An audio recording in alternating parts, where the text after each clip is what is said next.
Hello dear students, welcome to the next chapter of business study, chapter 7 directing. Okay, तो अब तक we have studied कि management के कौन कौन से फंक्शंस हमने पढ़ लिए. हमने प्लानिंग पढ़ लिया, ऑर्गेनाइजिंग पढ़ लिया, स्टाफिंग पढ़ लिया, राइट. तो आज हम पढ़ेंगे क्या, डायरेक्टिंग. देखो, प्लान हो गया. अब तक हमने क्या क्या कर लिया, प्लान कर लिया, ठीक है, प्लानिंग कर ली कि अब हमारा वर्क कैसे कैसे होने वाला है. फिर सारी चीज़ों को ऑर्गेनाइज कर लिया ऑर्गेनाइजिंग में. और स्टाफिंग में हमने क्या कर लिया कि कौन कौन से स्टाफ किस वर्क को परफॉर्म करेंगे, ये हमने स्टाफिंग में कर लिया, राइट. अब बारी आती है डायरेक्टिंग की, मतलब एक्शन की, है ना. अब तक तो स्टाफ हमने सेलेक्ट किए थे, अब एक्शन होगा, ठीक है, वर्क होगा, वर्क परफॉर्म होगा. तो उसके लिए जो फंक्शन है मैनेजमेंट का वो है डायरेक्टिंग, ठीक है, कि हमको एम्प्लॉयज़ को क्या करना है, डायरेक्शन देना है कि वो वर्क को कैसे परफॉर्म करेंगे. तो अब इसकी मीनिंग देखते हैं. Instructing, guiding, inspiring and motivating the employ in the organisation. Okay, organisation के एम्प्लॉयज़ को हमको क्या करना है, इंस्ट्रक्ट करना है, ठीक है, कि वो कैसे कैसे वर्क को परफॉर्म करेंगे. उनको इंस्ट्रक्शंस देने हैं, उनको गाइड करना है, उनको इंस्पायर करना है. इंस्पायर आप समझते हैं, ठीक है, इंस्पायर करना है. और उनको क्या करना है, मोटिवेशन देना है कि वो वर्क को अच्छे तरीके से परफॉर्म करें, ठीक है. और ये सारी चीज़ें क्यों होंगी, सो दैट ऑर्गेनाइजेशन का जो गोल है वो अचीव हो पाए, राइट.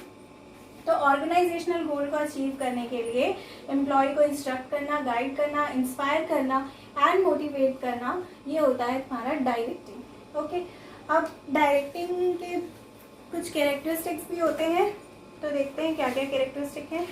फर्स्ट है डायरेक्टिंग इनिशिएट्स एक्शन. अभी मैंने आपको बताया कि जो बाकी जो काम थे वो समझो पूरी की पूरी प्लानिंग ही थी, ऑर्गेनाइजिंग, स्टाफिंग, ये सब कुछ प्लानिंग हो गई.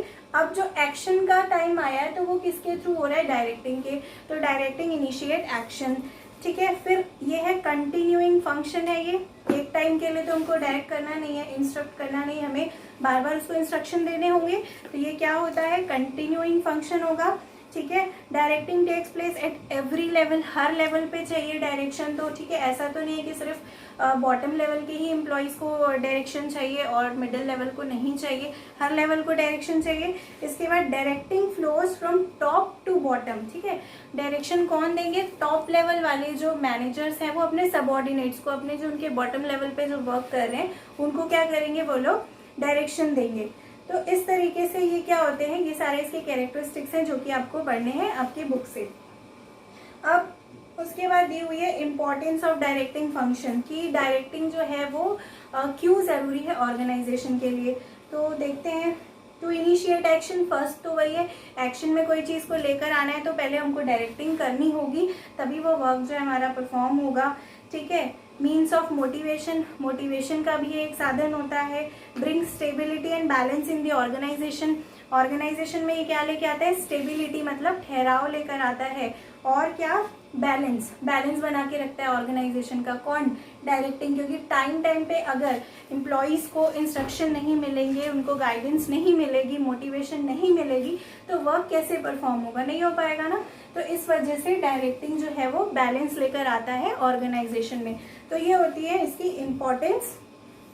अब आते हैं एक नए टॉपिक पे जो कि है एलिमेंट्स ऑफ डायरेक्टिंग, ठीक है. डायरेक्टिंग के कौन कौन से एलिमेंट्स होते हैं ये हमको देखने हैं. तो 4 एलिमेंट्स है इसके, supervision, motivation, communication and leadership. जिसमें से आपको सुपरविजन जो है वो इस साल के आपके सिलेबस में नहीं है, आपको ये 3 चीज़ें पढ़नी है, मोटिवेशन, कम्युनिकेशन एंड लीडरशिप. तो पहले आते हैं मोटिवेशन में, ठीक है. मोटिवेशन क्या होता है, मीनिंग हम सबको पता होती है कि मोटिवेशन क्या है, बट अगर उसकी डेफिनेशन लिखने जाए तो ये डिफिकल्ट हो जाता है, राइट. तो देखते हैं कि मोटिवेशन की क्या डेफिनेशन है. Stimulating, inspiring and inducing the employees, ठीक है. एम्प्लॉय को क्या करना, स्टिम्युलेटिंग मतलब उनके अंदर इंटरेस्ट डेवलप करना, इंस्पायर करना उनको, ठीक है.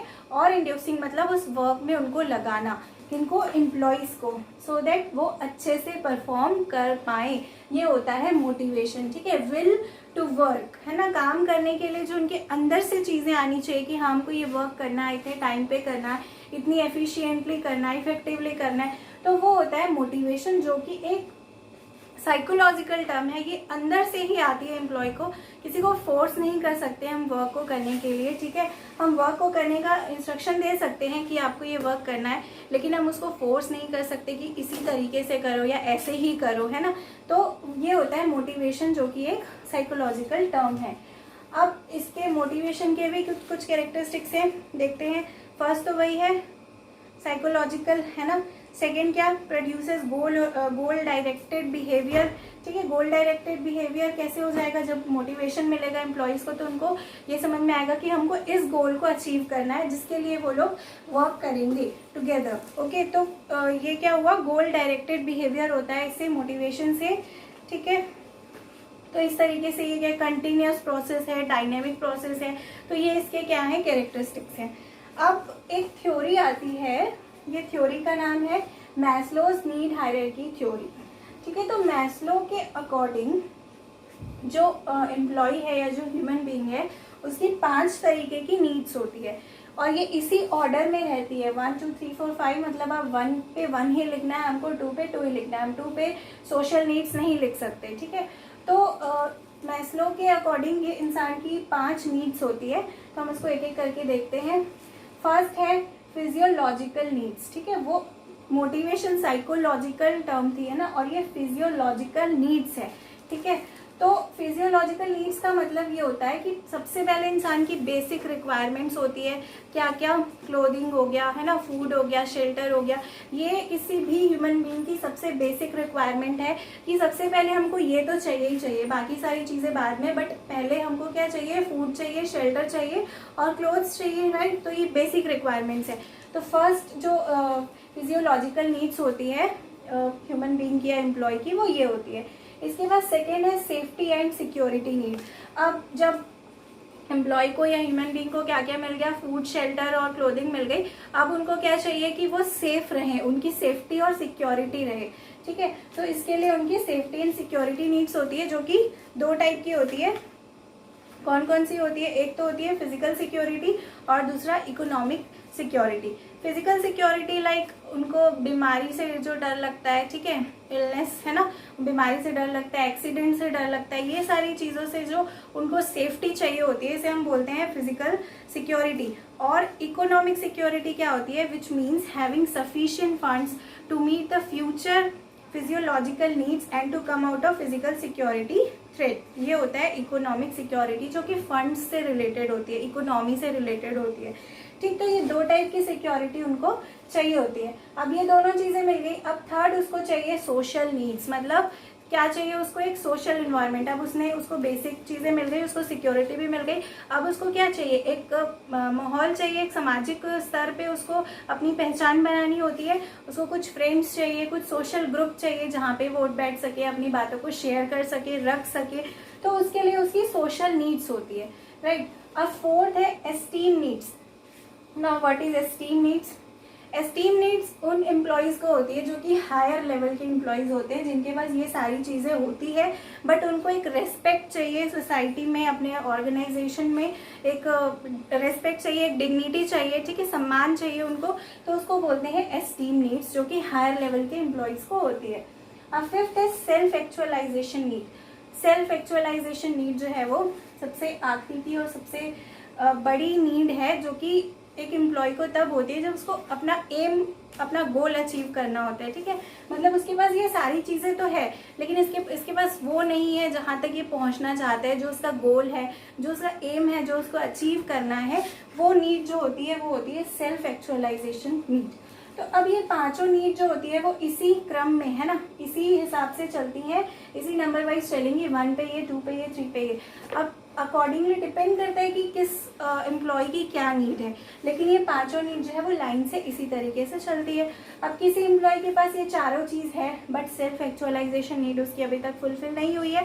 ये कब फुलफिल होगी, जब वो अपने एम को अचीव कर लेगा, है ना। अब किसी के पास जो है बेसिक नीड्स जो उसकी है, सेफ्टी सिक्योरिटी है, बट उसको क्या है, डिग्निटी, रिस्पेक्ट नहीं मिली है, तो इसका मतलब उसको एस्टीम नीड अभी भी है, उसकी पूरी नहीं हुई है। तो इस तरीके से ये मैस्लो की नीड हायरार्की थ्योरी है, जो कि आपको पढ़नी है, बहुत इंपॉर्टेंट है, आप इसको स्किप मत करिएगा, ये आपको ज़रूर पढ़नी है, ओके।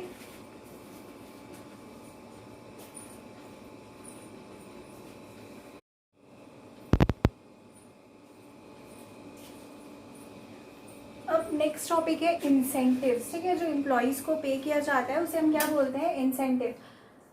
कि वो जो मोटिवेशन है उनको किन किन तरीके से मिल सकता है। तो दो तरीके से होता है, एक फाइनेंशियल और एक नॉन फाइनेंशियल। ठीक है, तो फाइनेंशियल मीन्स क्या, मॉनिटरी, जो मतलब मनी के टर्म्स में मेजर हो सकता है वो होता है फाइनेंशियल। और नॉन फाइनेंशियल मीन्स जो मनी के टर्म में मेजर नहीं होता है, विदाउट मनी होता है, उसको नॉन फाइनेंशियल या नॉन मॉनिटरी बोला जाता है। तो अब आज की वीडियो में हम सिर्फ फाइनेंशियल जो इंसेंटिव है वो डिस्कस करेंगे। नेक्स्ट वीडियो में हम नॉन फाइनेंशियल या नॉन मॉनिटरी डिस्कस करेंगे। ओके, तो देखते हैं कि फाइनेंशियल या मॉनिटरी इंसेंटिव कैसे होते हैं। तो फर्स्ट है पे एंड अलावेंस। इसका मतलब ये है जो बेसिक पे उनको दिया जाता है, like 10,000 per month, 20,000 per month, जो भी उनका सैलरी है उसमें अगर उनको कंटिन्यूस क्या मिले, उनको इंक्रीमेंट मिले ईयर आफ्टर ईयर। मतलब इस साल अगर उनका 10 है तो नेक्स्ट ईयर उनका और बढ़ा, फिर थर्ड ईयर उनका और बढ़ा। तो इस तरीके से जो रेगुलर इंक्रीमेंट होता है उनकी सैलरी में, इससे भी वो क्या होते हैं, मोटिवेट रहते हैं कि वो अपने काम को अच्छे से करें। और साथ में उनको अगर अलाउंस दिए जाते हैं तो इससे भी वो मोटिवेट होते हैं। इसके बाद profit sharing. Profit sharing means organisation अपना एक प्रॉफिट का परसेंट सेट करती है। अगर उस परसेंट से ज़्यादा प्रॉफिट होता है तो वो अपने एम्प्लॉयज़ को डिस्ट्रीब्यूट करती है। तो ये प्रॉफिट में भी उनको क्या मिल जाता है, एम्प्लॉयज़ को शेयर मिल जाता है, इस वजह से वो मोटिवेट होते हैं। इसके बाद को पार्टनरशिप। को पार्टनरशिप में भी वही है कि प्रॉफिट तो शेयर होता है एम्प्लॉयज़ के साथ, लेकिन इसमें ओनरशिप भी मिल जाती है एम्प्लॉय को, जैसे कि उनको शेयर्स, स्टॉक्स दे दिए जाते हैं। तो इससे वो क्या होते हैं, ऑर्गेनाइजेशन के कुछ हद तक के ओनर भी बन जाते हैं और साथ में प्रॉफिट तो उनको मिलता ही है। तो ये हुआ को पार्टनरशिप। इसके बाद बोनस। बोनस क्या होता है, वन टाइम एक्स्ट्रा रिवॉर्ड, जो कि हर सैलरी के साथ नहीं दिया जाता, वो कुछ ओकेजन वाइज दिया जाता है। जैसे न्यू ईयर बोनस आपने सुना होगा, दिवाली बोनस होता है। तो इस तरीके से ये एक वन टाइम एक्स्ट्रा रिवॉर्ड है, एक्स्ट्रा पे किया जाता है एम्प्लॉयज़ को, सो दैट वो बेटर परफॉर्म करें। इसके बाद कमीशन। कमीशन तो आप समझते ही होंगे। कमीशन स्पेशली सेल के केसेस में देखा जाता है कि इतनी सेल अगर आप करते हैं तो आपको ये परसेंट कमीशन मिलेगा, इतनी सेल करते हैं तो आपको 5%, 10%, इस तरीके से कमीशन मिलेगा। तो जिससे कि एम्प्लॉय जो है वो मोटिवेट होता है एक्स्ट्रा सेल करने के लिए, सो दैट ऑर्गेनाइजेशन का जो गोल है वो जल्दी अचीव हो। ठीक, उसके बाद productivity linked with wage incentive. इसमें क्या होता है कि जो वेज है वो प्रोडक्टिविटी के अकॉर्डिंग मिलती है। जिस एम्प्लॉय की जितनी ज़्यादा प्रोडक्टिविटी होगी उसको उसके अकॉर्डिंग ज़्यादा वेज मिलेगी। तो इससे भी एम्प्लॉय जो है वो मोटिवेट होते हैं। इसके बाद रिटायरमेंट बेनिफिट। जब एम्प्लॉय रिटायर होता है तो उसको भी कुछ बेनिफिट्स मिलते हैं, जैसे कि आपका पेंशन हो गया, ग्रेच्युटी हो गया। तो ये रिटायरमेंट बेनिफिट्स हैं। इसके बाद आता है फ्रिंज बेनिफिट या परक्विसिट्स। इसका मतलब कुछ फैसिलिटीज़ जो एम्प्लॉय को प्रोवाइड की जाती हैं, जैसे कि मेडिकल फैसिलिटी हो गया, हाउसिंग फैसिलिटी हो गया, उनके बच्चों की एजुकेशन के लिए फैसिलिटी हो गई। तो इस तरीके की जो फैसिलिटीज़ दी जाती है जिनको हम फ्रिंज बेनिफिट्स या परक्विसिट्स बोलते हैं। तो इस तरीके से ये हुई फाइनेंशियल इंसेंटिव्स। इसके बाद नॉन फाइनेंशियल इंसेंटिव्स जो है वो हम नेक्स्ट वीडियो में पढ़ेंगे। Okay, thank you students.